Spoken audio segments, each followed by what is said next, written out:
for the past 30 years. From his suspicious involvement in the demise of Tupac and Biggie, his secretive ritualistic parties in the backrooms, as well as numerous accidental confessions, has made the public pre-decide that he is guilty of all accusations against him. Not only have multiple women filed formal lawsuits alleging him of violent sexual assault and humiliation, but now the federal government raided his home as they investigate his involvement in a global sex trafficking operation. Technically, at the moment, he is not being charged of any crime, but any day now, Diddy could feel the wrath of the American justice system. Today, we are going to unearth the secrets he never wanted the world to know with the goal of determining one thing: did he do it or not? It's first very important to understand Diddy's potential involvement in the murders of Tupac and Biggie, because if you believe those allegations to be true, everything that happens afterwards makes total sense. In the mid-90s, Diddy, also known as Sean Puffy Combs, was in the middle of the infamous East Coast vs. West Coast hip-hop rivalry. It all began with East Coast rapper and Bad Boy Records signee, the Notorious B.I.G., versus his enemy, West Coast rapper and Death Row Records signee, Tupac Shakur, and it ended with both of them being assassinated via drive-by shootings. Biggie's murder remains unsolved to this day, but in 2023 we learned that Keefe D was the shot caller for the group of individuals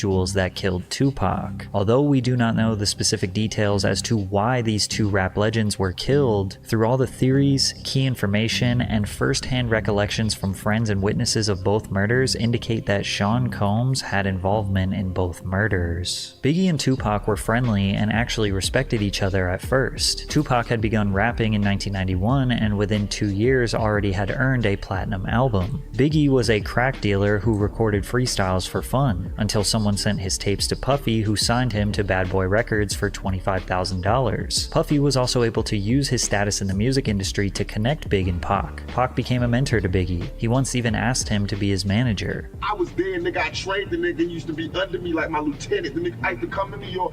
I used to do shows and let the nigga come on before I did Keep Your Head Up and Get Around. Because nobody knew the nigga in New York.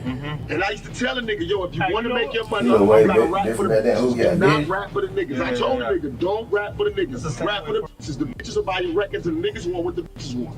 So all of a sudden he changed from being listen to party and bullshit, listen to his style. He changed from that to Big Papa. Pac believes that Biggie used him as a blueprint, changed his whole style, persona, and music to be more aligned with Tupac. Many people speculated that Diddy also had a slight obsession with Tupac. He started dripping himself in Versace after Tupac did it first. He also got romantically involved in women after Tupac had ran through them first, like Sarah Chapman, who ran around with Tupac in the 90s and is now the mother of one of Diddy's children. Pac's claims aged like fine wine when recently the internet figured out that Biggie's most successful hit, Juicy, was actually stolen by a Mississippi-based artist called Notorious B.I.G., who released a song called Big Daddy a year before Juicy that sounds exactly the same.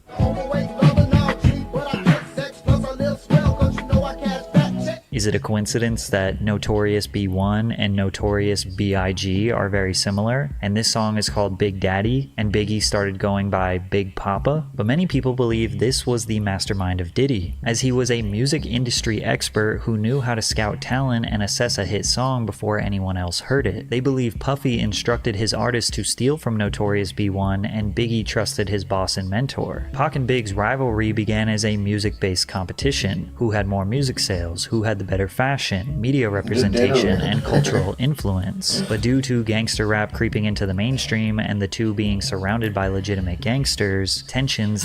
You been over for the night? Wait, so I'm thinking back, I thought back then Diddy was on some like, he was a side character, like on some low-key shit, but Diddy always been a shot caller. Diddy owned the record labels and everything. Diddy always been big dog. You know the crayons are used to draw. Escalated to life-threatening conflict. In November 1994, Tupac was on his way to record some music at Quad Studios in New York City. Coincidentally, Biggie was there recording with Junior Mafia, which was a group of 4 friends that Big knew since their childhood. Puffy was there too, since Big was his artist, and anything that... I'm saying though, what the hell wrong with Biggie? Biggie straight?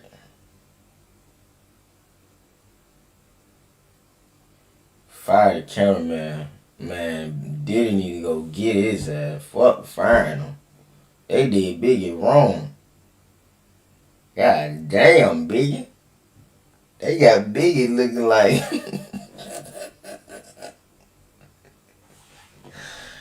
that's Piggy right there. I don't even think that Biggie. That might be Piggy. That can't be Biggie. That might be Piggy right there.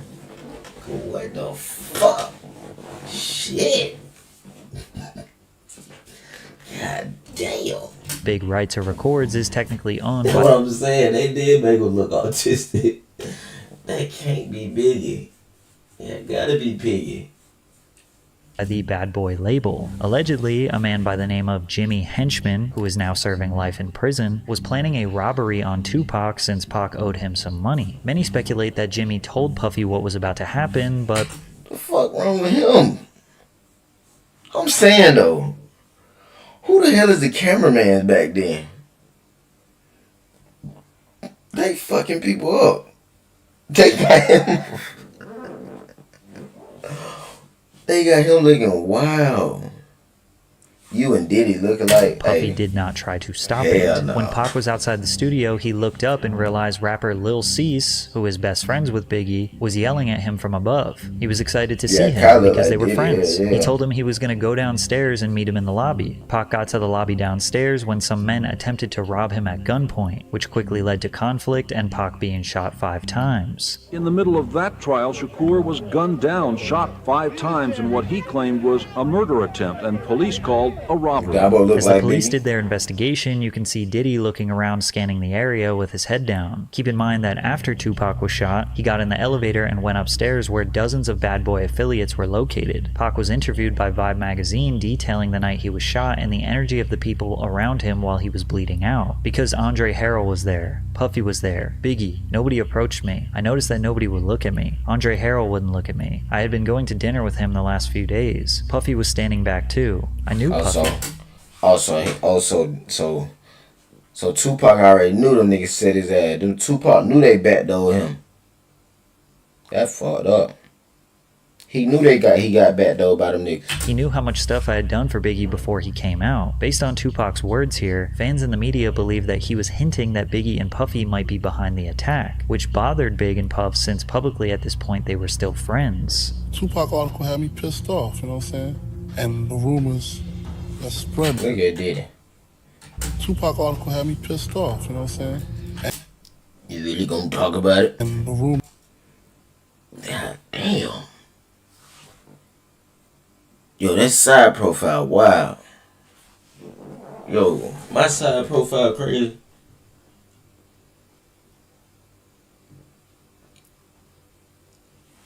Rumors Nah, that he got that spread shit, that on drop some chin. Tip like we set him up, you know what I'm saying? And that's crazy. It's just ridiculous, you know what I'm saying? But I also understand that if you was to get shot 5 times, mine is He that. looked like he capping, bro. He looked like he was But part I of also shit. understand that if Look you how was he to get looking. shot 5 times, mine is just completely spinning, you know what I'm saying? You're real confused about your situation. So it'll cause you to say Exactly. That nigga look suspicious. To make things worse, a few months later, Pac was found guilty of sexual assault and would end up serving 9 months in prison. This gave him tons of time to think and reevaluate his life. To add insult to injury, Biggie released his iconic cutthroat track called Who Shotcha, which felt like an obvious diss towards Tupac. But technically, it was recorded before Pac got shot, but it was marketed and released months after the incident. Regardless, the media developed the narrative that Big and Puffy set up the shooting and now released a diss record bragging about their hit, and Puff's full intentions were to stir up drama, as can be confirmed by the former president of Bad Boy Records. Biggie might not have thought that when he wrote the lyrics that it was going to be used for that, but the way it was marketed by the company and released in the succession of things that were going on that we were dealing with on all the levels that we were dealing, that record did what it was supposed to do. And that's a perfect example of how my former business partner works and thinks. Pac was sitting in jail already thinking that they set him up, and the release of this song was God damn. Yo, these photos, they ain't doing no niggas justice today, man.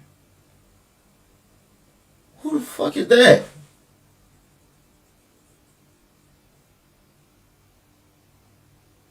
Yeah. He look like he look like he gonna beat some shit for sure. He look like he gonna beat some shit, boy. You fuck with him, you fuck. He might bite your ear and everything. That nigga gonna fuck you up. All the proof he needed. But this wasn't the only shooting that Puffy was involved in. It's also important to know that Tupac signed to Death Row Records while in prison after the label owner Suge Knight promised to use his money to get Pac released. As they were in the process of getting Pac out, Suge Knight and his best friend Jake Robles, aka... I heard about him right there too. That boy Suge. I heard he OG gangster. I heard he was doing them things, stepping on shit. Big Jake were at the Platinum nightclub in Atlanta. Suge confronted Puffy at the club and was choking him. Puffy's bodyguard, Anthony Wolf Jones, steps in to defend him, and then things got out of hand. Next thing you know, shots are being fired and Suge's friend Big Jake was shot and killed. Whether or not Wolf shot Jake has never been confirmed, but Suge was holding Puffy responsible for the attack, which was enough to now ignite a feud between the two executives. Quick sidebar, recently fans have noticed that Puffy's firstborn biological son Justin Combs looks a lot like Wolf. How does your son look more like your best friend than you? Anyways, in October 1995, Tupac got... What the fuck? Huh? What you mean? How the fuck his son look like his best friend? What the fuck is going on with this case? Yo, I'm confused. Got out of prison and he... So, his best friend fucked his bitch. That what they saying? He wanted war. I have no fear. I have only ambition, and I want mine. And I will do anything to protect and feed my family. And these niggas represent a threat. Pac got out and immediately started taunting and scheming on Bad Boy Records as much as possible. In the days after his release from prison, he jumped into the studio to record his next album, All Eyes on Me, and he talked about the anticipated tracks. Two of America's Most Wanted with me and Snoop. That's gonna be a humdinger, right? Shorty Wanna Be a Thug. That's gonna be a big one. And Wonder Why They Call You Bitch with Faith. That's gonna be a big one. He mentions Faith, aka Faith Evans, who was married to Biggie for over a year at this point. Shit! They did him like that again. Hey, money. Damn! Shit! Piggy ass. Damn, Biggie. Imagine your wife jumps in the studio with your biggest enemy 1 week after he gets out of jail. Pac was also seen with Faith Evans at Whitney Houston's album release party. The rumor is that he cheated on Faith and that she was trying to get back at him by cheating with Pac. Pac also allegedly started messing around with Mary J. Blige, who was a close friend and business partner with Puffy. Then Death Row Records held a Christmas party in 1995 where a close friend of Puffy, Mark Anthony Bell, was mercilessly beaten and forced to drink urine after refusing to give Suge Puffy's mother's address. Tupac and Death Row did not let off the gas. At the 1996 Soul... Why is this ruthless? What? Train Awards, Biggie... I ain't mean to do him like that. Come on now. Tupac had to get that He won the award for Song of the Year, and Tupac won Best Rap Album of the Year. After Big got his award, he took some pictures backstage and then exited the venue because he had to go to the airport to catch a flight, and that's when Pac and Suge pulled up in a Hummer taunting them. While we was waiting for the car to pull up, Suge and Tupac pulled up in the Hummer, and Tupac was really loud, yelling West Side, cursing, yelling a bunch of stuff, and Suge came from the other side and was like trying to actually walk up to us saying he just want to talk to Big, like want to talk, but of course everybody got in front. It was a little yelling and arguing for a minute, but police and everybody got in front, kind of stopped everything. Despite Biggie's gangster lyrics, he was really a chill dude who didn't want to beef with Pac. Remember, he looked up to him. He always thought they were friends, but as we are speculating, he seemed to be a pawn in a much bigger operation. He knows you sent somebody to shoot him that first time. Is that true or false? Why? No, it's false. See, like, Biggie seemed like a cooler. Like, that's what I'm saying. I ain't trying to do Biggie like that. But he seemed like a cool nigga. He seemed like, man, I don't want no problem. I'm just trying to make music. And Pac might seem the same way, but I feel like it's the industry that put that narrative on him. That's fucked up. Why would I do that? Do you think he was just hyping a record, or you have no idea? I don't know what was the problem. You know, I wasn't inside his head at the time. I don't really know what's Bad Boy Records, it's in the name, Bad Boy. Tupac was a man on fire. A man who he believes was wrongfully convicted of a crime he didn't commit, was constantly being slandered by the media, and now feels was being disrespected by his biggest enemies, on top of being surrounded by real gangsters. He released a music video alongside Snoop Dogg. So Snoop was a real gangster too? Snoop was real gang shit? Snoop was really, you know what I'm saying? Okay. You know, cause when we see Snoop Dogg now, that cool OG on. So it's like we can't even see him. But he was dissing Diddy in this vid. Now he partying with Diddy. That's crazy. Called Two of America's Most Wanted, which featured a skit mocking Biggie and Puff. Pop, please don't kill me. It was Buff's idea. No, man. I'm just a rapper, man. Please don't take me out the game. Interesting that Tupac himself instructed the Biggie actor in the 90s to say it was Puff's idea, as if he knew the truth. Then Pac released one of the most He was in his 50th birthday, 50th anniversary. Abrasive and iconic diss tracks of all time. Wow. Hit 'em Up. He starts off the song claiming he had sex with So I Biggie's fucked wife your and then bitch, directly fat calls Biggie, motherfucker. Puffy, and Junior Mafia all bitches, West along with side. various other threats. I fuck Pressure that was song. on Bad Boy. Pac was not going to stop, and Puffy couldn't take the heat. Biggie's bodyguard, Gene Deal, recalls when Hey, Puff reached his money. tipping point. He said, I'm a businessman. I'm about making money, but something gotta change. I don't give a if Pac gotta die, Big gotta die, or Suge Knight go to jail. What? Something's gotta change. And every single one of them happened. Pac died, Biggie died, and Suge in jail. What the fuck? That's Gene was crazy. taken back. He wondered if Puff realized that he just said he didn't care if his own artist died. At the same time, he still wanted to play gangster games. As we all know, these gangster games only lead to two outcomes: death or jail, and Tupac would meet his fate on September 13th, 1996. Pac and the Death Row Squad were attending the Bruce Seldon vs. Mike Tyson boxing match in Las Vegas. Hyped up from the testosterone and the energy of the fight, Pac wanted some action. A Death Row associate pointed out Orlando Anderson to Pac, who was a Southside Crip gang member, a rival to the Pyru Blood set that was affiliated with Death Row Records. Pac went up to Orlando and punched him in the face. Then Death Row associate Oh, them niggas got the hit in. It's a video of them fighting. I told you he do everything to be on top. Literally. affiliated with Death Row Records. Pac went up to Orlando and punched him in the face. Then Death Row Yeah, associates I put fuck a with the beating on video. the man. Later that night, Suge and Tupac were driving down East Flamingo Road to Club 662 when suddenly a white Cadillac pulled up beside them at a red light and opened fire on Tupac. So Suge didn't die, but Tupac did? What the hell? He was hit 4 times, with the fatal shot piercing his lung. Just last year, Las Vegas Damn. police arrested a man called Dwayne Keefe D. Davis, who was a shot caller for the group of individuals that committed this crime, and he orchestrated the plan that was carried out. Ironically, Keefe D. has been confessing his involvement publicly on the internet for years. In 2008, he confessed that his nephew, Orlando Anderson, the man that Tupac punched earlier that night, was the one who actually pulled the trigger. Keefe D has now identified his own nephew as the murderer of Tupac Shakur. That nigga ratted? How you gonna rat on his own nephew? Bolstering Keefe D's claim was an informant in 1997 Suge who got told goddamn quick investigators that Oh, Puffy damn. had hired the Southside Crips to kill both Suge and Tupac, and that the Crip who was jumped at the MGM was in the group that had done the hit. This was exactly the same story that Keefe D. So wait. Now I'm starting to think about it. This ain't got nothing with... Wait, yes it do. That was Crip. But they was fucking with Diddy. And Bad Boys. Bro pointed them out and said, hey, Slime fuck with Slime. They go put them paws on him. Beat him up. Slime him right down the street. Him and Suge. Bro see him. Hop out the whip. Blast him down. That what happened.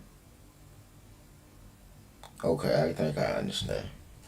told us Yeah, a fuck decade up. later. Keefe also stated that Puffy offered them $1 million to kill Suge and Tupac.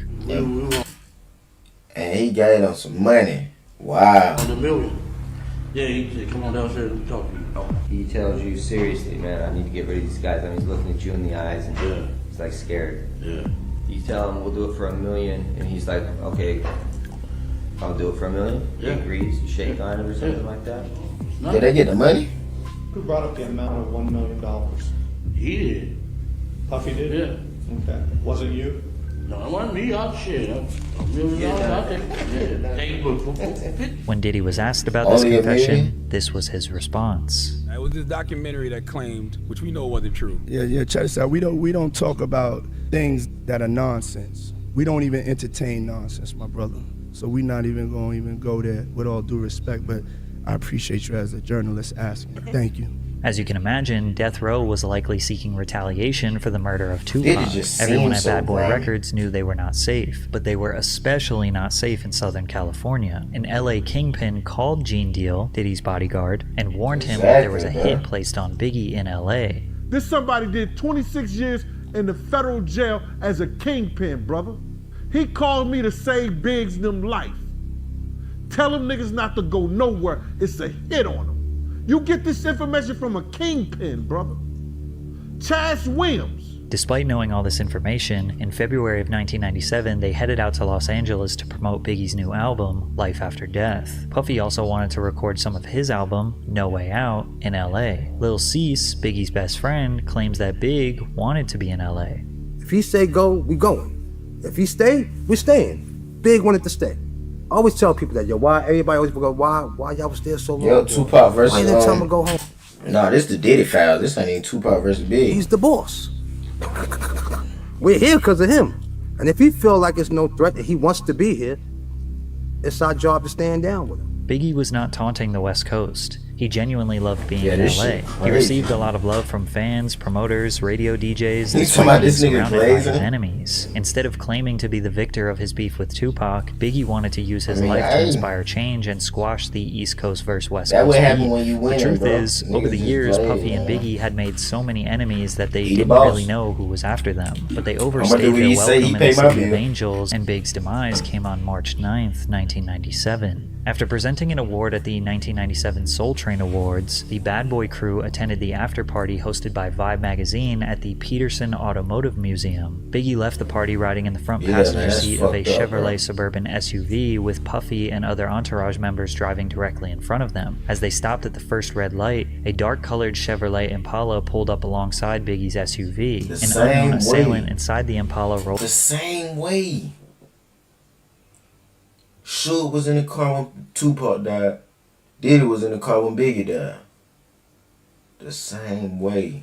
Down the window and fired multiple shots at Biggie's vehicle. Biggie was hit numerous times by gunfire, sustaining 4 gunshot wounds. One of the bullets struck him in the chest, causing severe internal injuries. He was immediately rushed to the Cedars-Sinai Medical Center, but pronounced dead at the hospital that night. So what happened? Well, Puffy's business partner said that they had used up all their budget on security, so they couldn't hire extra security for this evening. Keefe D was also at this party and offered protection. Puff told him to stand down. Puff decided to ride in the separate car located in front of Biggie's. Then he gave his security guard, Gene Deal, very strange instructions rather than maximizing Big's protection. I tried to ride on the side of the car. Puff said, yo, Gene, what you doing? I said, I'm riding on the side of the car. I have my gun out. So he says to me, Gene, if you don't get in this car, you ain't gonna never work for Bad Boy ever again. I said, man, how the fuck you gonna try to tell me how to do my job? He said, Gene, we don't need that look. We don't need that look. Get in the car. As I go to get in the car, this motherfucker reached down and let his seat all the way back. So now I gotta put my legs sideways. I'm like, yo, what the fuck is you doing? I said, you ready? He said, you ready? I said, Kenny, run the next 3 lights. Kenny said, for what? I said, motherfucker, run the next 3 lights, Kenny, or I'm gonna drive. Kenny just took off. The first car ran the red lights, but the car behind them did not follow. They decided to stop at the red light. Lil Cease had his head hanging out the window trying to holler at some girls. Then out of nowhere, the shooting took place. According to an FBI agent, Phil Carson, who worked on the case for several years, Suge Knight hired Amir Muhammad. Who the fuck is that? Man, these niggas hiring aliens. Yeah, it's always the bitches, man. Man, that's a damn alien, bro. He look like Reggie. Man, this nigga's not to carry human out the for execution. However, the agent says that the original target was not Biggie. They were targeting Sean Puffy Combs. Gene also believes this story is the truth. I believe it was meant for Puff. The people that tried to kill Puff that night, for whatever reason, because we had some beef with some Muslim cats in Soul Train too. For whatever reason, the people that's trying to kill Puff, Big became a casualty of Puff shit. When they rushed Big to the hospital, Lil Cease, who literally looked the shooter right in his face, gave a description to Gene. This is what he said. Little Cease at the hospital, he said a Muslim shot Big. And I said to Paul, with the blue suit, white shirt, blue bow tie, he said, Gene, how you know? I said, that motherfucker walked up to Puff car first. Lil Cease's description of the man matches up to what the FBI uncovered. All in all, to say that Puffy set up the murders of Pac and Biggie is not exactly accurate, but the origins of the beef and the escalation of the beef can most definitely be traced back to Puffy. Also, he definitely knew that danger was looming for Pac and Biggie and did not even come close to trying to prevent both of their deaths, because at the end of the day, Puff was the one who benefited most from them dying. Think about it from the perspective of Puffy the businessman. Tupac dies, that makes Biggie the winner. Biggie looks like the ultimate gangster who warned his enemy with a diss track and then got him killed. That helps feed into the persona and sell more records. Plus, with Tupac dead, there is no more competition. Biggie's inspiration, his idol, the dude who he copied everything from, can no longer defend himself from the grave. Now, we know that Puff didn't exactly want Big to die, but he wasn't doing everything in his power to protect him. Additionally, Puff saw how much money Death Row was making after Tupac passed. Tupac Shakur sold 67,000 records in the week following his murder. 2 months after he died, they released The Don Illuminati, The 7-Day Theory, which Shakur recorded under the name Machiavelli. It debuted at #1 on the Billboard Hot 200 with first week sales of 664,000 and 250,000 the second week. To this day, Tupac has sold 75 million records, most of which came posthumously. Puffy owned all of Big's publishing. He allegedly purchased it from him for $200,000 a year. Puffy Tupac under the name Mac. They released The Don 67,000. Puff saw how much money Death Row was making after Tupac passed. Tupac Shakur sold 67,000 records in the week following his murder. 2 months after he died, they released The Don Illuminati, The 7-Day Theory, which Shakur recorded under the name Machiavelli. It debuted at #1 on the Billboard Hot 200 with first week sales of 664,000 and 250,000 the second week. To this day, Tupac has sold 75 million records, most of which came posthumously. Puffy owned all of Big's publishing. He allegedly purchased it from him for $200,000 years before he passed, which meant that everything he recorded or wrote for himself or other artists, Puff owned all of Biggie's percentage. Aside from the tens of millions of dollars in albums Big sold posthumously, he was also a prolific songwriter. He wrote all of Junior Mafia's album. He wrote for Lil' Kim. He wrote for Mace, Craig Mack. Also consider every single... That's why he's so fucking rich. This nigga did a whole goddamn scandal on this nigga. Yo, the record label, the music game is a fucking dirty game to be in. I see why I'm not interested in music how I used to be, bro. It ain't even about that I don't like making music no more. It's about what you will be getting yourself into. This shit is dirty. Damn. Time he's been sampled over the years. Diddy has been making money off Biggie for more years than Biggie was alive. There were even suspicions that Biggie was aware. Right, bro. This nigga do anything for some money, bro. How much control Puffy had over his music and tried to sign over all his new music to his infant daughter, but passed away before he could get the business deals done. Biggie's mother, Valletta Wallace, has repeatedly expressed her distrust of Diddy. The truth is, Christopher accepted the illusion of a friend and mentor for about $25,000. That's the amount Puffy lured my son with. That was a lot of money for Christopher back then as a 19-year-old. She continued by saying that she was glad her son does not have to witness that the very people that he thought he could ride and die with wouldn't think twice about using his mother. She added, "I am glad that he is not here to see how they have used his image and his name." Diddy was filthy rich, extremely powerful, and evidently unpredictable. Imagine how easy it was to leverage his power in the music industry. You gonna really do him like that, bro? Diddy made Nas, Biggie, the other East Coast rappers look bad using them as the face of enemies of the West Coast, but The real hatred was inside Diddy heart. That's right, bro. They gonna really do him like that, like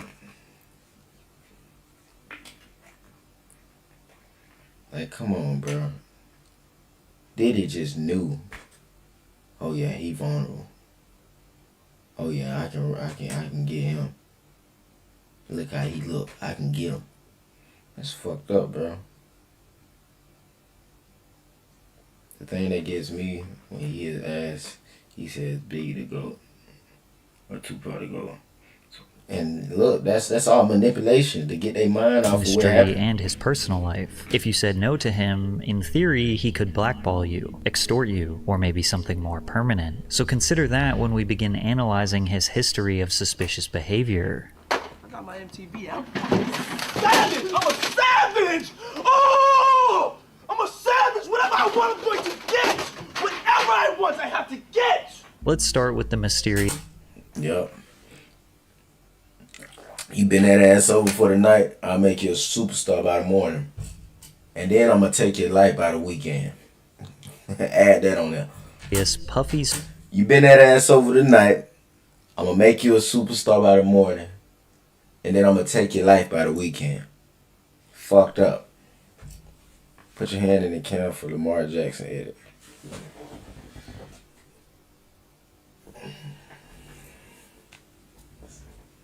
Hold on. Restart that.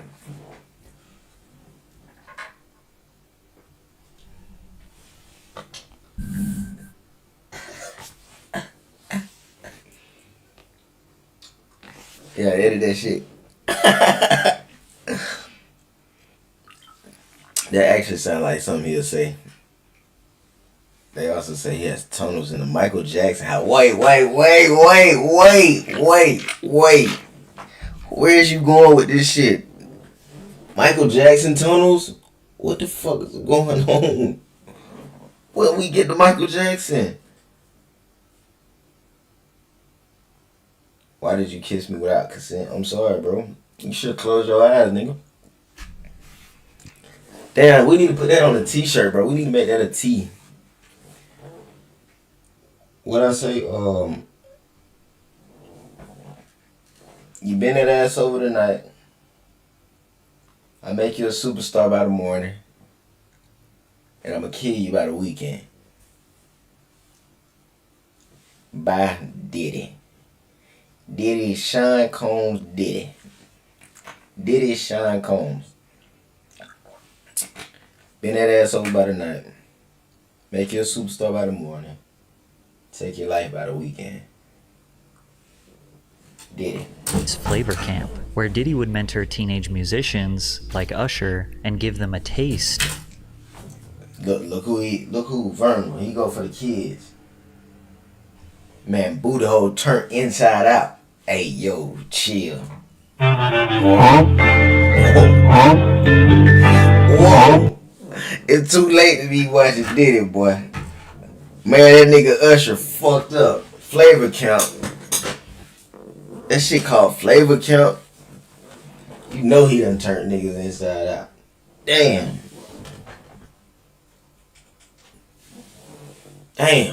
Of the music industry. R&B sensation Usher was nothing short of a child prodigy. By age 13, he had already been discovered. Look at him. No Diddy. Literally, no Diddy. R&B sensation Usher was nothing short of a child No, prodigy. literally. By age 13. Literally no Diddy, but Usher is a pretty boy. You know Diddy couldn't wait to get him. The just one actually said, listen, little white boy. He gonna get to it soon in the video. Look at little Usher. 13, he had already been discovered in Atlanta by Usher was nothing short of a child prodigy. By age 13, he had already been discovered in Atlanta by L.A. Reid, and they sent him to New York. Wait, so Usher got some old songs? Wait, hold on. Oh shit. I didn't know Usher was getting down like that. I'm gonna listen to this shit off stream because I ain't getting copyrighted in that. New York City to record his debut album with Diddy. Same In thing with 1994, Usher was just 14 years Look old. at little Usher. Vulnerable. Tight. Soft. Whoa! I need to stop on booty. Yo, Diddy got my brain fucked up. Nah, Diddy got me fucked up, gang. Damn. Diddy got me fucked up. Nah, Diddy got me fucked up. Yo, I'm tripping, gang. I'm tripping. Old, and he moved into Diddy's house to be a part of his flavor camp. I mean, but Flavor. hey, it was curious. I got a chance to see some things. Yeah, but you were 13. What were you seeing? I went there to see the lifestyle, Right. And I saw it, and it was, but I don't know if I could indulge and understand what I was even looking at. It was pretty wild. It was, So nobody tried to. I actually seen Usher at the airport. I actually seen his though. You know, some I ain't say woman shit to didn't him. come along. I ain't say and- Okay. I didn't say that. What I did say is that there were very curious things taking place, and I didn't necessarily understand it. Usher has been very reluctant to discuss what happened when he lived with Diddy. In a 2004 article with Rolling Stone, he said, "Puff introduced me to a totally different set of shit. Sex, specifically. Sex Usher is so is- wait, high in what's the he industry, say? man." While he was in Usher is terrible though. After he saw what happened to him, he is the only one who sent. He's the only one who sent Justin to the same flavor camp, knowing what the hell is there. Usher sent Justin there.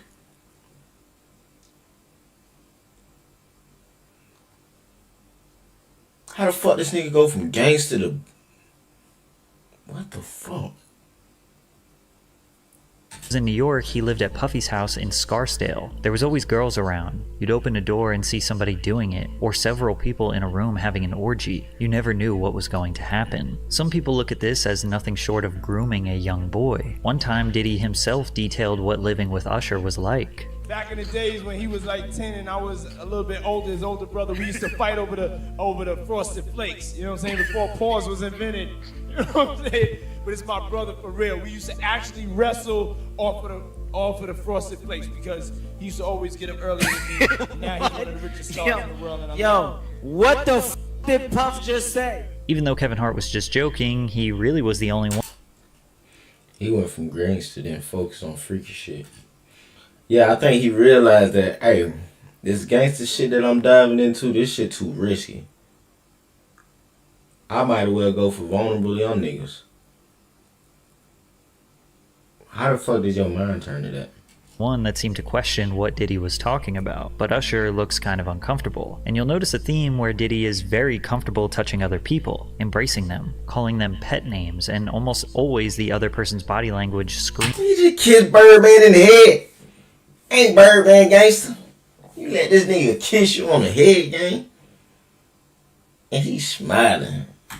Embracing them, calling them pet names, and almost always the other person's body language screams they do not like it.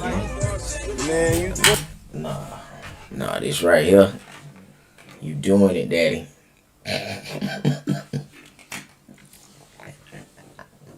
Hey, I seen some shit on TikTok, gang. But they say he was in the pool floating because Diddy just pounded shit so hard his shit was. I can't even think about it. doing it, man. You deserve it, daddy. You putting in that work. But Usher is not the only artist in the industry who may have been a victim of Puffy's flavor camp. Justin Bieber was also mentored by Diddy early on in his career. Bieber, just after his 15th birthday, spent 48 hours with Diddy. Diddy gifted him a Lamborghini Gallardo and let the world know why him and the teenager were hanging out. Where we hanging out and what we doing, we can't really Look at little Justin, bro. Damn. disclose, but it's definitely a 15-year-old's dream.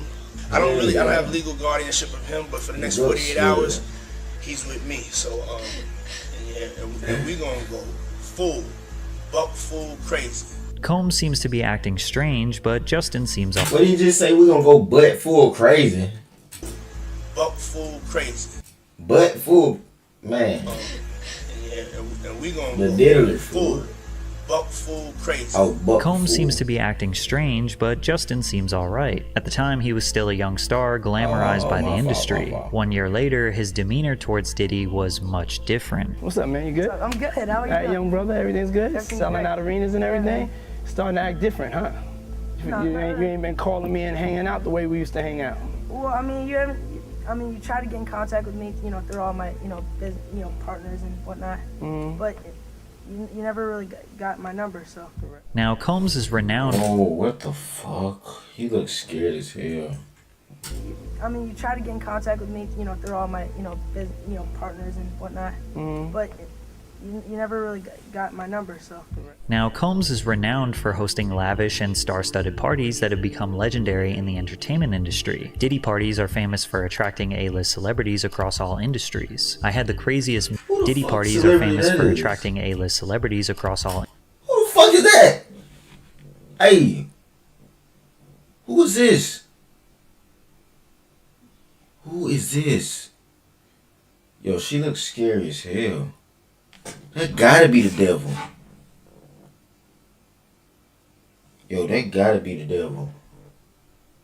Who the fuck is that? Shit literally look like a horror game. No, actually though. No, like I'm finna go chat GPT that shit. Like, who the fuck is this? Like, who is that? That shit is scary, gang. Imagine she pop up in your window. What you do? I'm finna ask ChatGPT.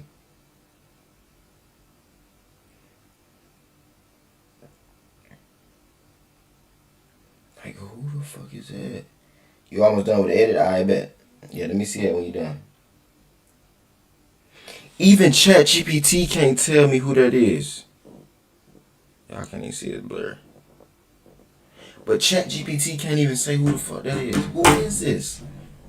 Industries. I had the craziest mix, Combs told Oprah. Some of my boys from Harlem, Leonardo DiCaprio after he just finished Titanic. I had socialites there and relatives from down south. Diddy parties are typically hosted at luxury venues or his own private residences. The media were quick to anoint him the modern-day Gatsby, a title he embraced with open arms. Have I read The Great Gatsby? He said to a reporter in 2001. I am the Great Gatsby. However, many people forget that one of Diddy's first parties ever resulted in the deaths of 9 attendees. In 1991, 22-year-old Sean Combs was the promoter of the Heavy D's and Puff Daddy celebrity charity basketball game at City College's Nat Holman Gymnasium, the infamous Puffy Party where a stampede occurred taking the lives of 9 people. Some of the hottest rappers in the game were set to attend. Boyz II Men, Phife Dawg, Big Daddy Kane, Jodeci, even LL Cool J and Mike Tyson showed up. The crazy part is that fans could see all of their favorite stars for just $12. The first problem occurred with the tickets. Keep in mind, this is in 91, so people had to go to physical locations like the Apollo Theater box office to buy tickets. Tickets were also sold at local shops like Boss Emporium, and even free tickets were given out on the radio by Funkmaster Flex. The facility could only hold 2,730 people, but they had no idea how many tickets they sold, as no proper system was set in place to keep track. Despite this, Gene Deal recalls Puffy requesting to cut security presence in half.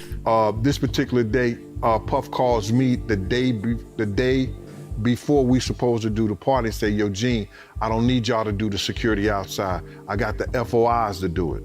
So I said, man, I just told 18 guys. He said, I just need 8, I just need 8. To clarify, the FOIs are Fruit of Islam members. One witness to the event said, you cannot have an event like this in Harlem without those Muslims, said Oscar Davis, 32, of the Bronx. Forget the police, they can't do nothing. The people in Harlem respect the Muslims. It was blatantly obvious that more people were outside than could actually fit. This nigga been through some, like, this nigga Diddy really he done seen in the gym. Despite the overcrowding, tickets were still being sold at the door, said Mario Salvaggi. They said he made people came on Cassie, then ordered people to clean the cane from her and to be massaged. What the fuck? Yo!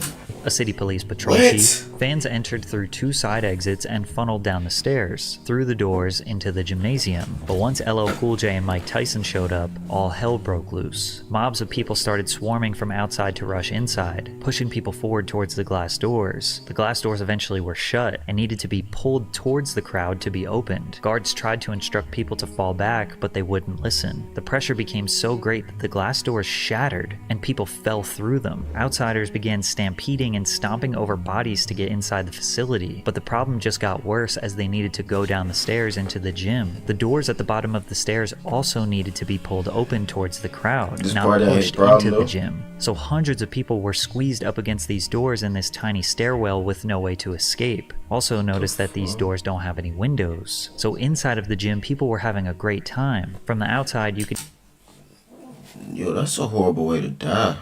God dang. hear them partying, playing music, and rappers shouting over the microphone. They didn't even know that just on the other side of those doors were people fighting for their lives. Eventually they got the doors open. As much as 6 people were stacked on top of each other and began spilling onto the gym floor, finally relieving the pressure. People began trying to perform CPR on the ground. Someone announced over the microphone that 3 people died right there. This caused chaos, and the people inside the gym began trying to leave, stampeding back through the exact same stairwell where people were trapped in the first place. Police identified 5 men and 3 women dead at the scene, and 29 people were injured. A 9th victim died in the hospital days later. All of them died from asphyxiation. 8 families of the deceased settled wrongful death lawsuits against Mr. Combs in early 1998. Mr. Combs ended up paying around $600,000 of a total $3 million or so. Now, clearly, this wasn't all Diddy's fault. Legally, the courts claimed the city 50% responsible and the promoters 50% responsible. Regardless, death and dark energy seemed to lure around Diddy since his earliest days. From there, he kinda stopped throwing parties for the public and started to keep them private. However, over the years, disturbing rumors have spread regarding what happens during Diddy's parties, ranging from group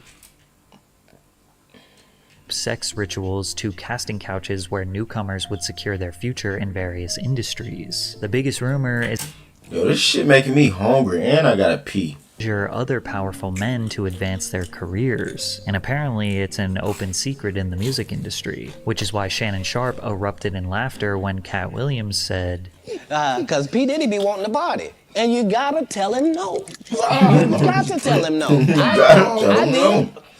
I did. Now Diddy has 6 biological children with 3 different women. He has had multiple high-profile relationships with the likes of Jennifer Lopez, Naomi Campbell, and Cassie, but you will notice that most of the party stories that circulate are with 3 different women. He get fine home. What would I be feeling like if I was Diddy? Damn. I'm gonna be honest with you, I can't have that mindset, bro. Cause it's like,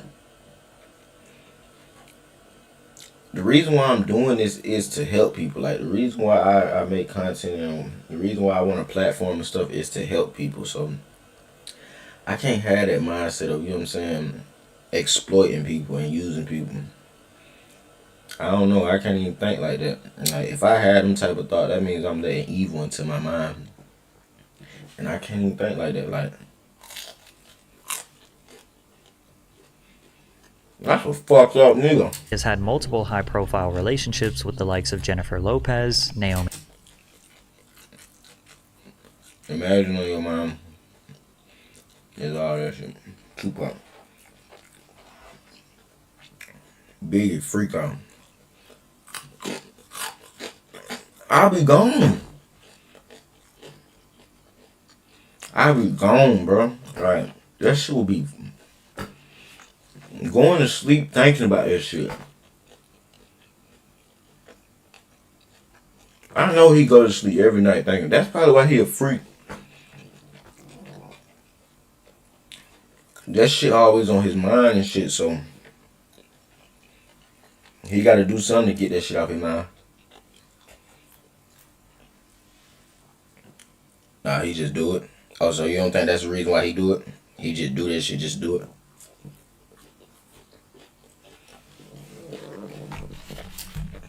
Naomi Campbell and Cassie, but you will notice that most of look at him. But you will know profile relationships with the likes of that's what I was gonna say to him. He had the bad ones.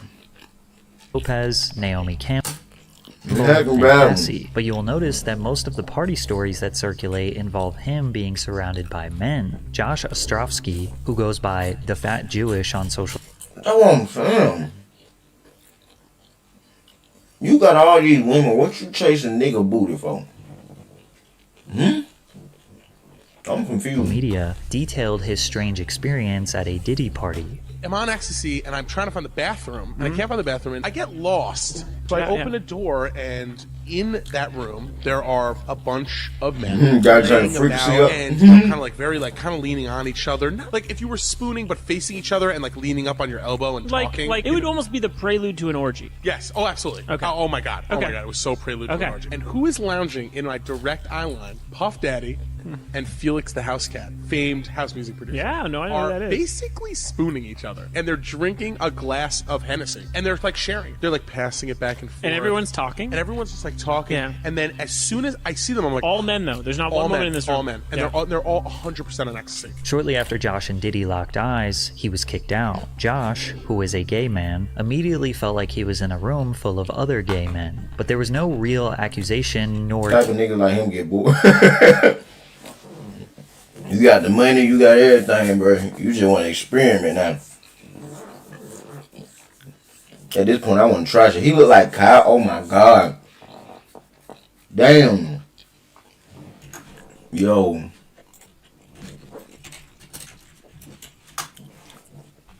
Whoa.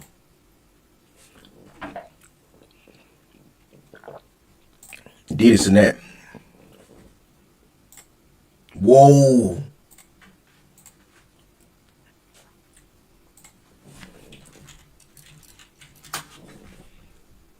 I'm gonna go to them smiling cheese in the same way.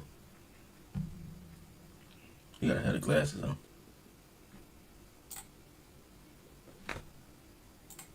Whoa! Whoa! Whoa!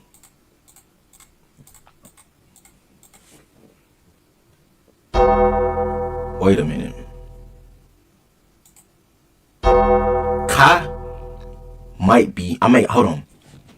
I might be on to something real quick. Kai might be Diddy. Kai might be Diddy reincarnated. Diddy ain't dead, but he in jail. This might be his son. They from New York, right? They both from New York, right?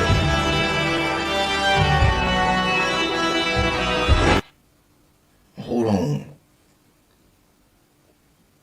We probably got a conspiracy on our hand. Hold the hell on. Let me play some more real music. Diddy and Kai, same status.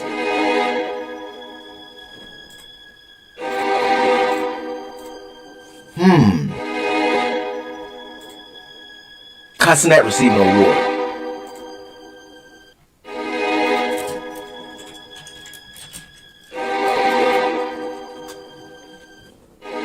Kai Cenat receives an award. Diddy receives an award. What the fuck? We just cracked the code, gang. So Diddy left Kai back then. Kai don't got a father. Diddy his father. What the fuck? They from New York. Diddy might be his daddy. Nah. Look at this shit. Red. Kai got on red. Diddy got on red. Kai holding a human statue. Diddy holding a human statue. Kai got on a big chain. Diddy got on a big chain. Type in Kai Cenat and Diddy. Whoa.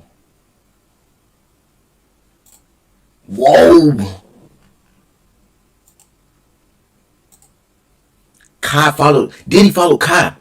He was trying to come back into his life before he got locked up. That's why Kai's so famous now. Whoa. Nah. We just cracked the code, gang. Look at that shit, gang. You can't tell me. Nah, for real. Let's look up Diddy's son.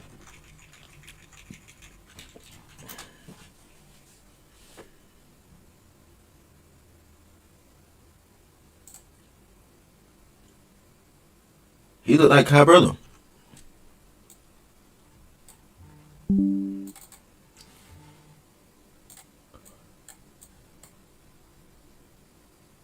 Kai, brother, we on some game. We just literally cracked the code. Like, for real. Ain't no goddamn way. Diddy snap. Yeah, Kai look more like Diddy than him for real. Diddy snap. Damning evidence here. It could have just been a group of guys chilling. So let's take a listen to rapper Exhibit recounting his experience partying with Diddy. Florida, we got invited to a Puffy party, the New Year's Eve party. He invited us to the house because you wanted to Diddy get snap. Puffy calls me outside. He's like, "Hey man, that girl you know about?" He's like, that's the devil, man. You know what I'm saying? I was like, "What you mean that's the devil?" So we get into the truck. He said, "Let's go to this club." You know, we sitting there bobbing to the music, and then she point over the corner. It's two dudes kissing. You know what I'm saying? I'm like, "The f is this?" And then she point another direction. It's another dude over there, like butt ass naked. Dancing. You know what I'm saying? We take off, man. Based on X's story, it seems like Diddy brought him to a gay club. Or maybe coincidentally, Exhibit just looked at the only two gay couples in a regular club. 50 Cent also recalls one of the first times he met Diddy. We gotta kick it. This is Puff. Okay. He telling me we gotta kick it and shit. And he was like, "Yo, why don't we like go shopping or some shit?" I mean, like, I pay for it. I was like, "This nigga just said it's a fruit pie." Trust me. He told that nigga, "Let's go shopping." Like he a bad bitch. What? Let's go shopping. I'll pay for it. Nigga, you got me fucked up, gang. I'm a real ass nigga. Let me take you shopping. I'm gonna bend your ass over tonight. Make you a superstar by the morning. Kill you by the weekend. That crazy. Okay. Alright. Here go the whole setup. This the whole Diddy setup. I'm gonna take you shopping in the morning. Bend your ass over by the night. Make you a soup. Wait, damn, hold on. Matter of fact, like this. I'm gonna take you shopping in the morning. Bend your ass over in the evening. Wait. Hold on. Take you shopping in the morning. Bend your ass over in the evening. Make you a superstar by the night. And kill you in the weekend. The OG version way freakier. Yeah, I'm gonna bend your ass over by the night. Make you a superstar by the morning. And kill your ass on the weekend. This nigga Diddy fucked up. Diddy fucked up, gang. Diddy fucked up. Now there's no doubt that homophobia... Nah, not the Migo. Nah, not the Migo. Not the Migo. What up, Mads? What's going on, gang? Not the Migo. Please don't tell me the Migos. No. Diddy ain't get to the Migos, did he? Please. Please. Phobia has been prevalent in hip-hop forever. However, some people are just simply not gay, and Diddy's actions make them feel uncomfortable. Like rappers Fabulous and Jadakiss, who were pressed by Diddy on a podcast that got really awkward really quickly. They began by repeatedly calling the host Did I hear the new Ye album? Hell no. Yeah, I love this drink. Where you put my bag? I like when you like this, Daddy. Where you put my bag? Daddy, I like when you it's scrambling and scraping for shit. I like that. I'll be practicing. Then he proceeded to ask Fabulous why he didn't want to party with him. See where I look miss back on me? where I became. Did you miss me though? For real? Because I'm saying it seems like a thing. I miss It's his partying birthday with party, Puff, man. Man, but I'm talking about for your birthday. Huh? Why won't you party with me for your birthday, man? We partied for my birthday before. You came to my party. He sound like a scared son, bro. Daddy, we party. Daddy, we party on my birthday. Daddy, we party on my birthday, Daddy. Wait. Yo, Diddy got these niggas shivering in their boots, gang. Daddy, we partied on my birthday, Daddy. Hold on. For me for your birthday, man. Yeah, we partied for my birthday before. You came to my party. Daddy, you came to my party, Daddy. Party, you know what I'm saying? Jadakiss kept his head looking straight down for almost the entire interview. You and you could tell scared. Party for my birthday before. Why won't you party with me for your birthday, man? Yeah, we partied for my birthday before. You came to my party. No, but me and you ain't never really party, you know what I'm saying? Jadakiss kept his head looking straight down for almost the entire interview, and you could tell Fabulous was very uneasy about Diddy's presence. When Diddy was confronted about it, this was his response. Oh, scrambling and scraping for shit. That was you. Scrambling. What? You said, I like when you do it like that, Daddy. When you scrambling. You said, I like when you do it like that, Daddy. And then they gonna show the nigga. He said, what? Nigga, you got amnesia? You forgot, nigga? What? What? You said, I like when you do it like that, Daddy. When you scrambling and scraping for shit. Hey, man. He talking about, hey, man. Yo, this nigga Diddy is funny, bro. This nigga can't be human. Like, what? When you scrambling and scraping for shit. Hey, man.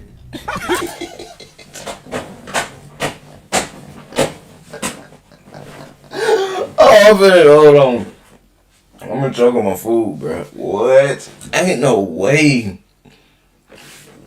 This nigga gonna say, hey, man.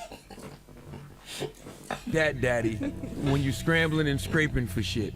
Look how he looking. Nah. I mean, I was You don't caught, go back and look at that stuff and laugh? I mean, it could be funny. I don't really be on it like that. It seems like he genuinely has no idea why people thought what he said was weird. He says things, he doesn't even know what he's saying is like fruity. He says something fabulous and he goes, yo, but me and you, we ain't party. Like, we need to party. What is he talking about? What is he talking about? That's the kind of stuff that when people say that to me, I get a little uncomfortable. But even with all the jokes, rumors, and secrets, nobody ever formally spoke out against Diddy and accused him of assault or abuse until 2019, when his ex-girlfriend Gina Huynh spoke publicly about what it's like to be in a relationship with him. Keep in mind that Gina was a side girlfriend for Diddy. The public didn't know about her because his public relationship was with Cassie Ventura, who he had been on and off dating for a decade. He had caught me texting another man. We were in his closet and he like pushed me and I fell to the ground. He like stood over me. He avoided my face, but he like started punching me like on the side of my head and I was just like covering my face. He like stomped on my stomach, like took the wind out of my breath. I couldn't breathe, pleading to him like, can you? And she did that serious. Like, you know when the motherfucker lying. Shawty ain't lying. Like, she going into detail. Like, she dead ass here. You don't believe her? I can tell she not lying, bro.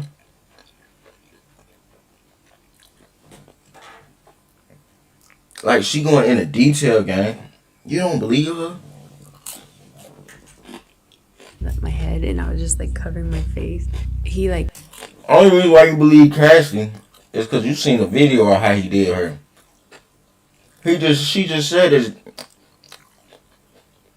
She just said it was a secret between them, so of course it ain't gonna be nothing has been said at all demanding her. Exactly. They want her on hush mode. He probably already got enough on him that he want her on hush mode.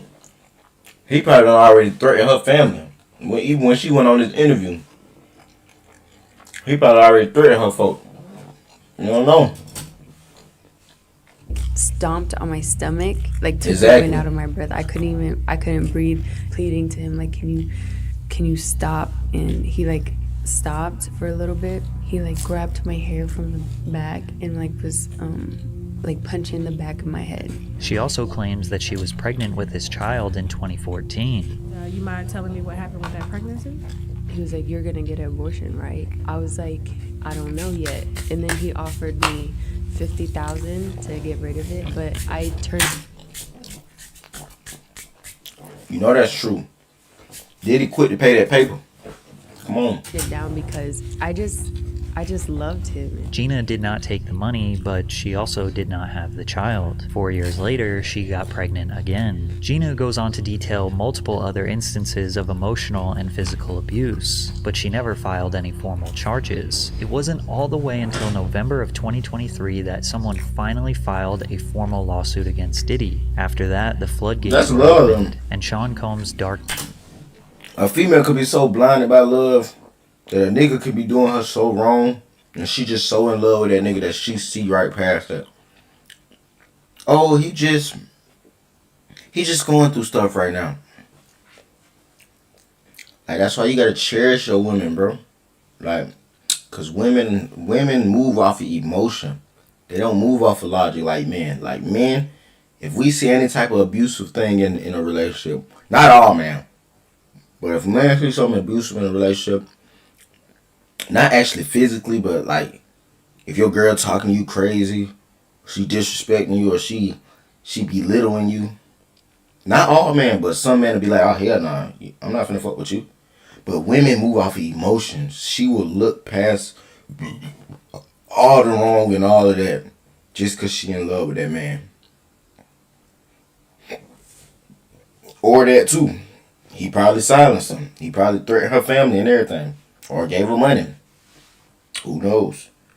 Probably after his interview, he seen that. He said, hell no, bitch. Either you gonna be quiet or you gonna die.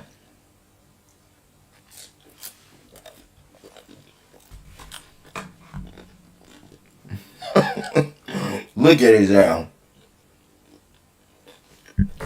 He look like he beat bitches and fuck niggas. Like, that's Diddy. You said him with the goatee look more innocent? Yeah, back then when he was younger.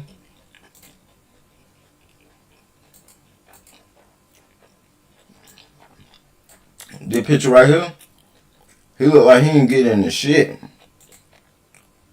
Younger Diddy, he look cool. Older Diddy, that right there.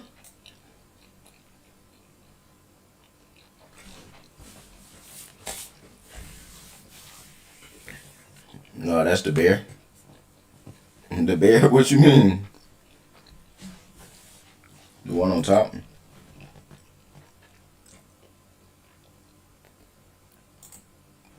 This one? Oh, the beard. Oh, you said the goatee. That's his prime? The beard his prime, or this his prime?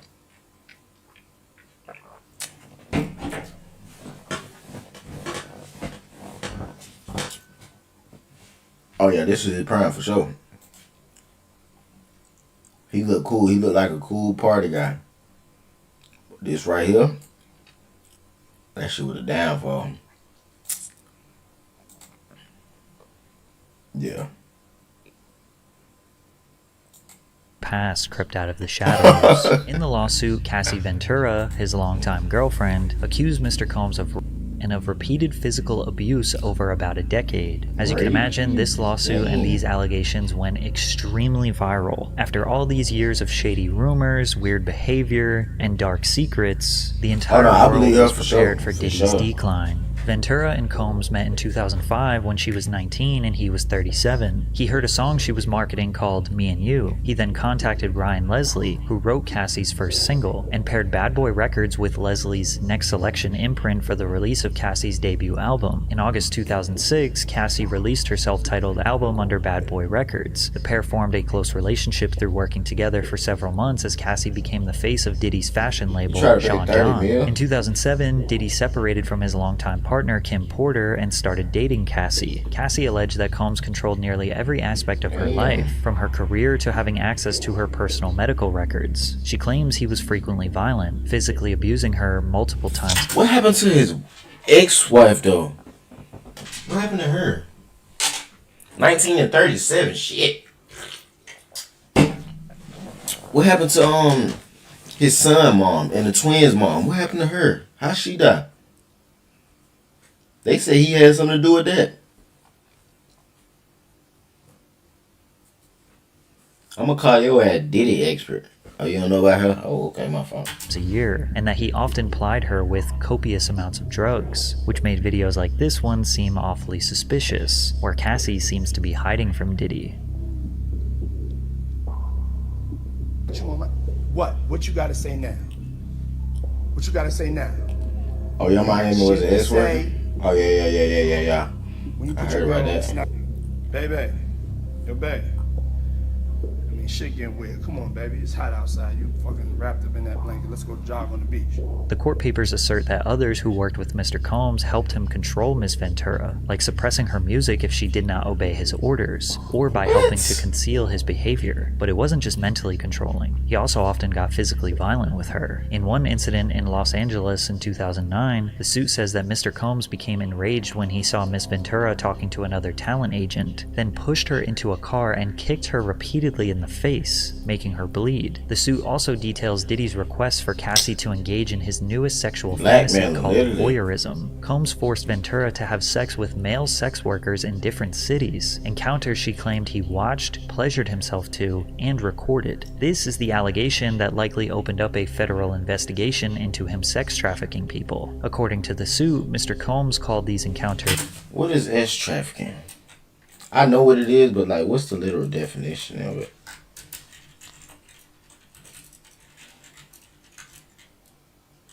Traffic, ing. It's when, look, you finna, no, don't say it. We gonna read it.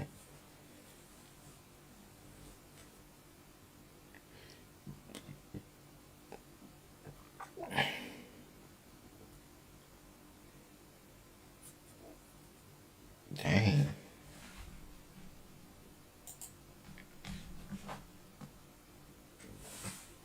Damn. It's fucked up. What?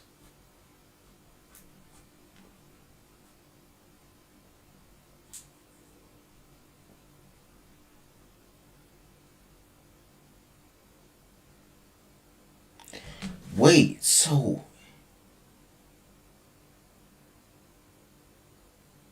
Wait. So is corn? Is corn legal X trafficking?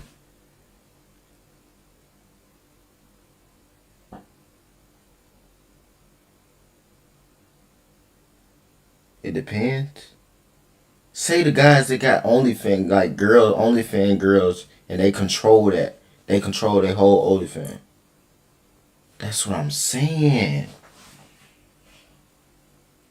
So the corn industry... What? Yo, we getting deeper than just Diddy. I'm looking at everything weird now. 99 billion.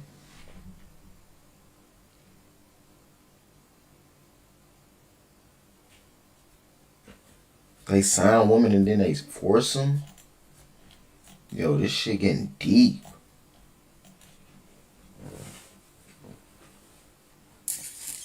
Yo, Jesus is returning for a lot of money. It ain't always about the money. Yeah, Jesus returning, but times are getting weird. Freak-offs, which involved costumes, like masquerade masks and lingerie. The lawsuit continues to detail some of the most horrific, embarrassing, and torturous behavior Diddy allegedly committed. Combs' lawyer, Benjamin Braffman, responded to the lawsuit on behalf of him. Mr. Combs vehemently denies these offensive and outrageous allegations. For the past... Wait, so is Diddy still locked up right now? Is he still locked up? 6 months, Mr. Combs has been subjected to Oh, Diddy not locked up? I thought he was locked up. Oh, it's looking good for him, so he might beat this.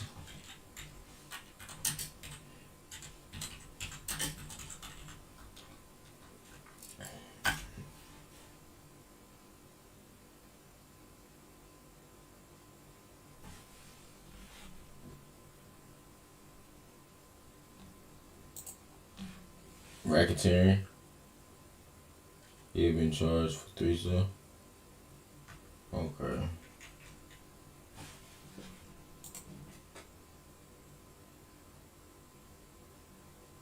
Freak off footage.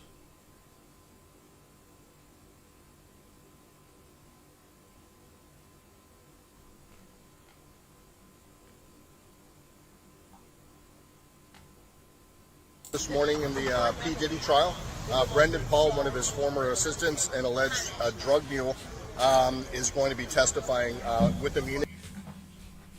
Oh, they got the video? Cool. Find them at. Is R. Kelly free?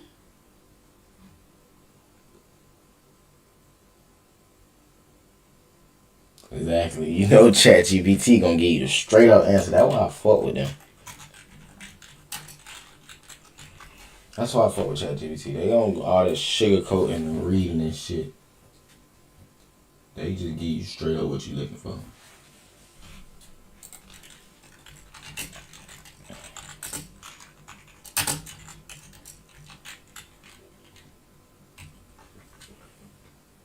Oh, how's he looking for Diddy? Okay, bet. Yes, Diddy Combs currently in jail. Yeah, he's still in jail.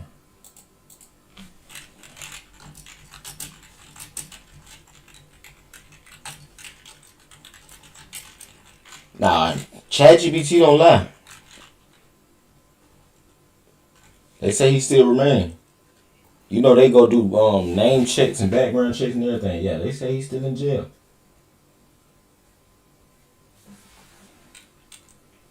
Bro, the nigga be bugging. ChatGPT.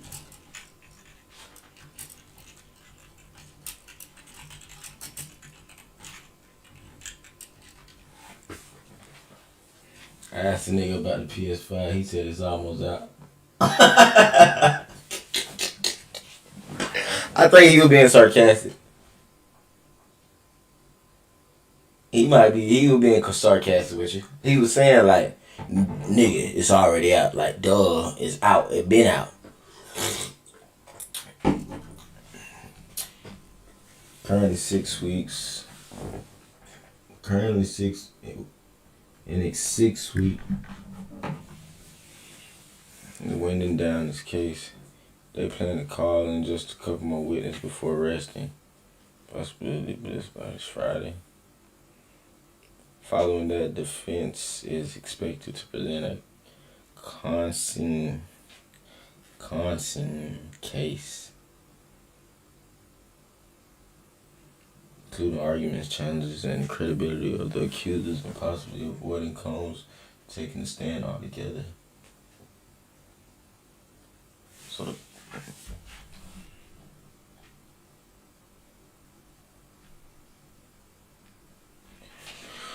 okay. It might be getting out.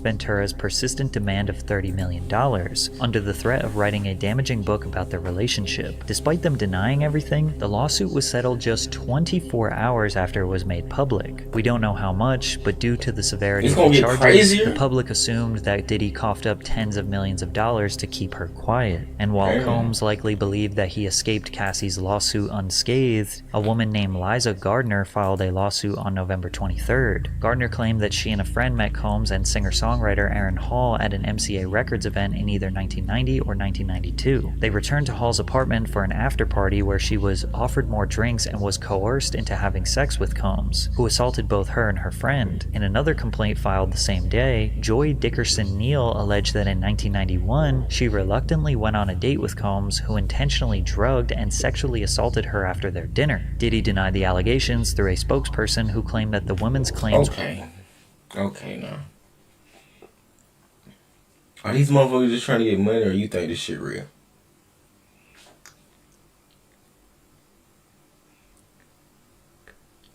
Is Diddy running around this bitch drugging people? were fabricated and accused them of exploiting.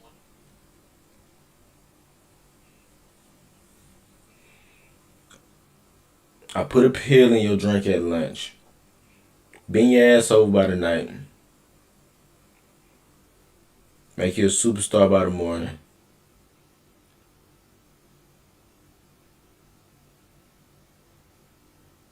What the fuck?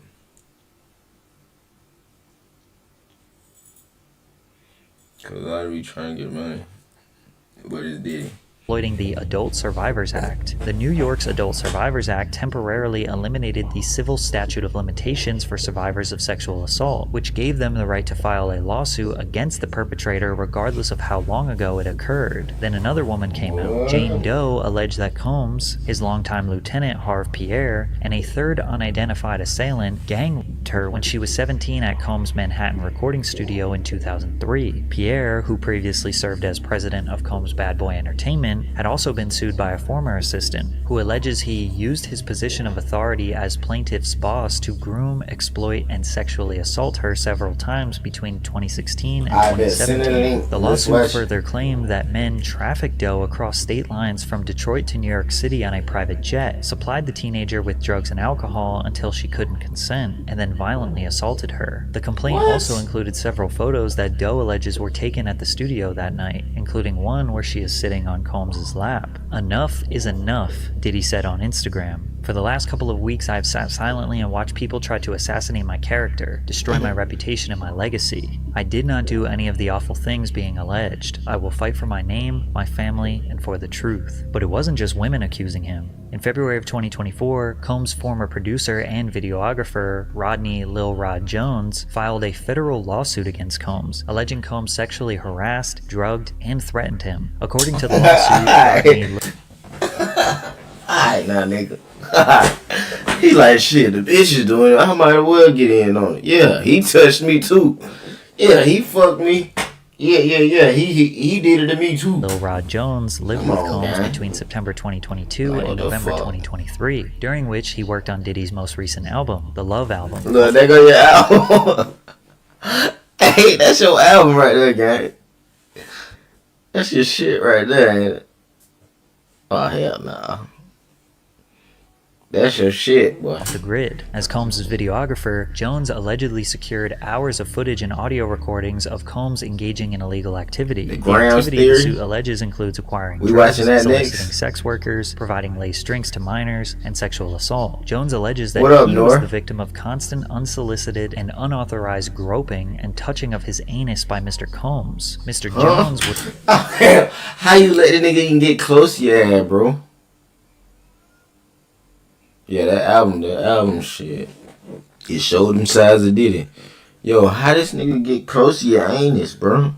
To minors. What the hell you mean, big bro? Jones alleges that he was the victim of constant, unsolicited, and unauthorized groping and touching of his anus by Mr. Combs. Mr. Jones was forced by Mr. Combs to work in Mr. Combs' bathroom as Mr. Combs walked around naked and showered in a clear glass enclosure. In the lawsuit, Jones also alleges that Young Miami, who is Diddy's most recent girlfriend, was among those who were paid a monthly fee by Diddy to work as his sex workers. Jones believed Diddy was grooming him with the goal of passing him off to others. While on a yacht in January of 2023, Jones alleges he was introduced to Oscar-winning actor Cuba Gooding Jr., who proceeded to grope and fondle him until being forcibly pushed away. Jones claimed that Diddy, who had dominion and control over Gooding Jr., failed to step in. Also in Jones's lawsuit, an unnamed rapper is mentioned as having been on Diddy's yacht, where they were allegedly seen consorting with underage girls and sex workers. This rapper is described as a Philadelphia rapper who dated Nicki Minaj. Rapper Meek Mill is from Philadelphia and dated Nicki Minaj from 2014 to 2016. That same unnamed rapper, also an unnamed R&B singer, and producer Stevie J allegedly engaged in sexual intercourse with Diddy. This allegation has people looking at that clip of Meek Mill in the pool with Diddy calling him daddy more suspiciously. Also, this shit is real, bruh.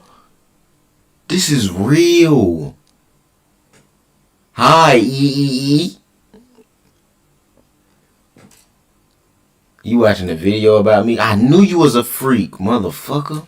So 50 Cent made some jokes about Diddy and Stevie J on Instagram. They wildin'. Stevie J they responded with not denying the allegations, but challenging 50 Cent to a boxing match. How's it go? Yeah, I fucked a nigga. You wanna fight? That nigga Stevie J. Yeah, I fucked him. You wanna fight? These niggas weird, bruh. Jokes about Diddy and Stevie J on Instagram, to which Stevie J responded with not denying the allegations, but challenging 50 Cent to a boxing He's like, match. yeah, we did that. Now you wanna fight, nigga? How we go? I want to shoot the fade, nigga. He's talking about, I wanna shoot the fade, nigga. Is it true or not, dickhead? He's talking about, nigga, is it true? Damn, he didn't even deny it. He talking about, I just wanna shoot the fade. All that. Look, hey, that's what happened. Like, say if a nigga fucking with you, bro, and you expose a nigga, and a nigga so angry, he like, damn, this nigga right, but I gotta beat his ass just for being right. Fuck all that. Let's fight. Look what he said, then. It's entertainment. Let me beat the shit out of you on TV or something. Don't duck that. I'm calling you out. What you want to do, Curtis? But the most shocking allegation made in the lawsuit was Mr. Jones discovered that Mr. Combs has hidden cameras in every room of his homes, and that Diddy was secretly recording artists and powerful executives like Lucien Grange, who was mentioned in the lawsuit, who may or may not have participated. Who the hell is this Dumbo ear looking at nigga? Man, this nigga got some big ass ears. God damn. This nigga hear everything. Some rich ass motherfucker. I bet he is. This nigga heard his way to riches. This nigga heard everything.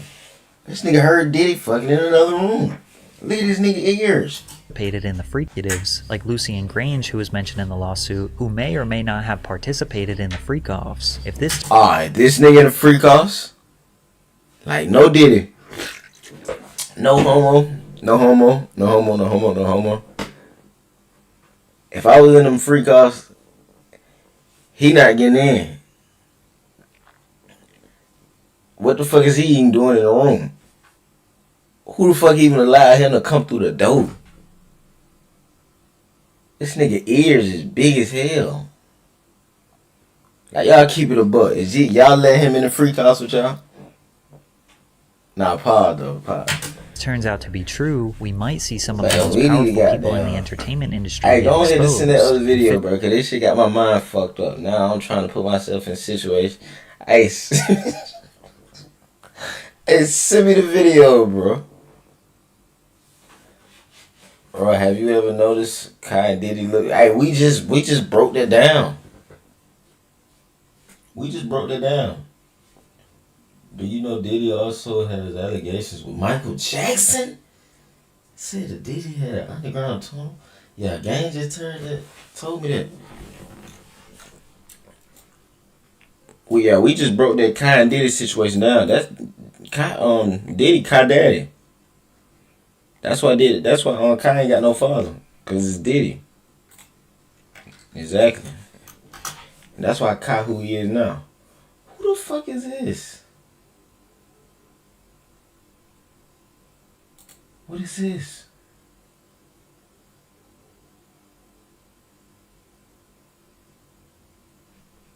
What the fuck is this?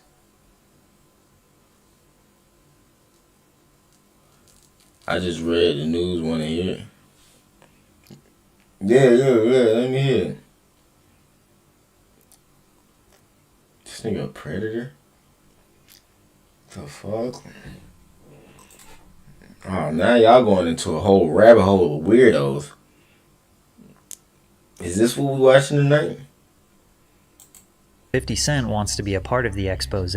He said on Instagram, shaking my head, "This is gonna be so good. What you wanna bet I'm gonna get these tapes? I'll pay top dollar for them. You been over there? I don't go to Puffy's parties." However, it seems as though Sean Combs' reign of terror may be over. On The Resident download? Let me see. No, it ain't done yet. It ain't done. 69%. March 25th, 2024, Homeland Security agents and other law enforcement officers raided Diddy's homes in Los Angeles and Miami due to a possible ongoing Diddy sex finna trafficking kill 50 when he investigation. get out. Homeland Security expert Hal I Kempfer doubt it. added some insight that the evidence they're looking for includes laptops, flash drives, and anything that would connect Combs with the allegations. As of right now, we don't know what they found, and technically the feds never formally announced That's what not they were you. looking for or why they were there. But it's safe to assume assume based on the allegations. Conveniently, Diddy was not even in the United States during the time of the raid. According to TMZ, Combs' private jet was spotted on the ground in Antigua, in the Caribbean, shortly after news of the raids broke. Many people believe he is fleeing the country. And today it seems like Diddy is spiraling. He just posted on social media trying to see who in the industry. Kai House and the Mafia Don was right beside Diddy. Yep, exactly. Drake and Diddy was also associated together, allegedly. They got raided. Exactly. That's his daddy. Is on his side. Hey, yo, right now though, for real. Who you think helped him pull them strings to get there? Yeah. Diddy, Kai Daddy. I need to know who with me. You know? Like just straight up, like I don't have the time. If you with me, let it be known. If you don't with me, be quiet. And just in case you wanted some more twisted allegations and insane conspiracy theories, take a look at the founders of Uptown Records, the people who gave Diddy his very first job in the music industry. Andre Harrell, dead at age 59. Heavy D, dead at age 44. Kim Porter, dead at age 47. That's his wife. That one we was just talking about. That's his wife. That's his wife. 59. Heavy D, dead at age 44. Kim Porter, dead at age 47. And Albie Schur, who was just in a coma for 2 months and almost lost his life. Albie Schur is also the father of Diddy's oldest adopted son. Albie had a child with Kim Porter before she left him, married Diddy, and had children with him. Albie has recently been trying to reach out to his oldest son, hoping that he will leave Diddy and come back home, and when he got out of his coma, he strongly insinuated that Diddy was the reason behind it. We're going to be producing the Albie Schur life story. So hold on to your britches, and you'll really understand how I ended up in a coma. You're really going to need to call Homeland Security. Now, why would Diddy want the people who got him into the music industry in the first place to all be dead? I don't know. Your guess is as good as mine. But it seems like almost everyone around Sean Combs for his whole career either dies, disappears from relevance, or speaks out against his devilish ways. Yet nothing bad ever seems to happen to him. He just seems to get more Kendra pointed it out and Meet the Grands. Like he dissed Diddy and said the embarrassment.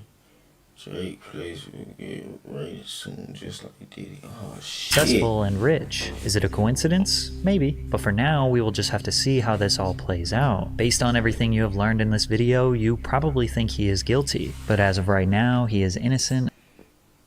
Drake ain't do nothing with Diddy. We don't know that. We all from the outside looking in, nigga. We don't know that.